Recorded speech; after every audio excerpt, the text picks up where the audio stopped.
மரத்தை வெட்டாதீங்கன்னு சொல்லிட்டு மாணவ மாணவிகள் நடத்திய விழிப்புணர்வு பயணம் கோபியை சேர்ந்த பொதுமக்களிடையே பெரும் வரவேற்பை பெற்றுள்ளது. தமிழகத்தில் கடந்த சில ஆண்டுகளாக நாள்தோறும் வெயிலின் தாக்கம் அதிகரித்துக் கொண்டே வருகிறது. அதிலும் கோடை காலங்களில், குறிப்பாக அக்னி நட்சத்திர நாட்களில் வெப்பத்தின் தாக்குதல் உச்சக்கட்ட அளவில் உள்ளது. வழக்கமாக ஒவ்வொரு ஆண்டும் மே மாதத்தில் வரும் அக்னி நட்சத்திர நாட்களில்தான் வெயிலின் தாக்கம் அதிகமாக இருக்கும். ஆனால் இந்த ஆண்டு ஏப்ரல் மாத தொடக்கத்திலேயே வெயிலின் தாக்கம் அதிகரிக்க தொடங்கி தற்போது 109 டிகிரிக்கும் அதிகமாக உள்ளது. கடந்த 2 நாட்களாக ஈரோடு மாவட்டத்தில் 109.4 டிகிரி செல்சியஸாக வெப்பநிலை பதிவாகியுள்ளது. இப்படி ஆண்டுதோறும் வெயிலின் தாக்கம் தொடர்ந்து அதிகரிக்க மரங்களை வெட்டுவதும், இதனால் மழை பெய்வது குறைவதுமே முக்கிய காரணமாக உள்ளது. எப்படி சார் மழை வரும்? வீடு கட்டுறதுக்காக மரத்தை வெட்டுறீங்க, ரோடு போடுறதுக்காக மரத்தை வெட்டுறீங்க, அது இதுன்னு எல்லாத்துக்கும் மரத்தை வெட்டுறீங்க. இதனால இந்த வெப்பத்தினால சின்ன பசங்கள்லேருந்து பெரியவங்க வரைக்கும் பாதிப்பு தான் அடையிறோம்.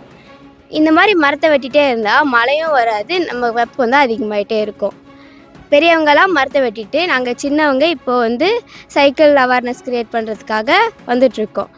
தயவு செஞ்சு பெரியவங்க எல்லாரும் இனியாச்சும் மரத்தை வளருங்க. சாலை விரிவாக்க பணிகள், விளைநிலங்கள் அழிக்கப்பட்டு வீட்டு மனைகளாக மாற்றுதல், அழிக்கப்பட்ட மரங்களுக்கு இணையாக மரங்களை வளர்க்க முன் வராதது போன்றவைகளால் மழை பெய்வது படிப்படியாக குறைந்து வருவதோடு வெயிலின் தாக்கம் கணிசமாக அதிகரித்துள்ளது. நம்ம முன்னாடியிலேருந்து நிறைய மரங்கள் வளர்த்திட்டு வரோம்.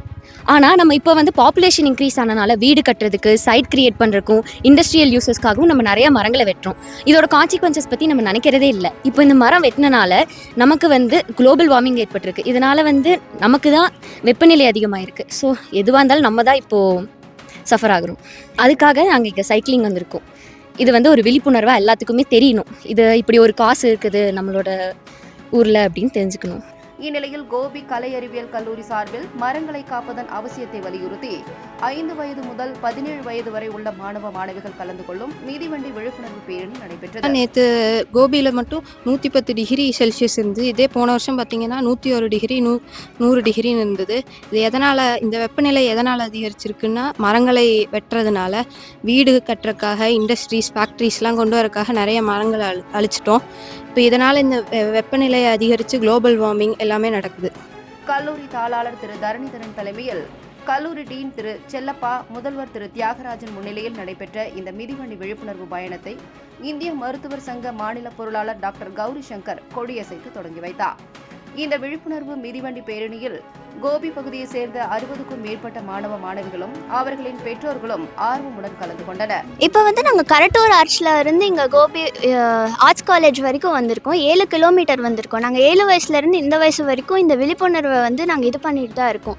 இந்த மரங்கள் அழிக்கிறது, ரோடு போடுறதுக்காக மரங்கள் அழிக்கிறது எல்லாமே பண்ணுறாங்க. ஆனால் அதனால் நாம தான் சஃபர் ஆகிறோம். ஸோ நாங்கள் இங்கே இந்த 7 கிலோமீட்டர் வந்தது எல்லாத்துக்குமே ஒரு விழிப்புணர்வாக இருக்கணுங்கிறதுக்காக நாங்கள் இப்படி வந்திருக்கோம். கரட்டூரில் தொடங்கிய மிதிவண்டி பேரணியானது நாய்க்கன்காடு, புதுப்பாளையம் பேருந்து நிலையம், கச்சேரிமேடு, கள்ளிப்பட்டி, சாந்தி திரையரங்கு, நல்லகவுண்டன்பாளையம், லக்கம்பட்டி வழியாக கரட்டடிப்பாளையத்தில் உள்ள கோபி கலை அறிவியல் கல்லூரி வளாகம் வரை 7 கிலோமீட்டர் தூரத்திற்கு நடைபெற்றது.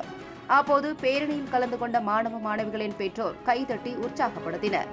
7 வயது சிறுவர் சிறுமியர்களும் ஆர்வமுடன் இந்த விழிப்புணர்வு பயணத்தில் கலந்து கொண்டது பொதுமக்களிடையே பெரும் வரவேற்பை பெற்றது. மரங்களை காக்க மாணவ மாணவிகளின் விழிப்புணர்வு பயணம் ஒருவரிடம் மாற்றத்தை ஏற்படுத்தினாலும் அது வெற்றி பயணம்தான்.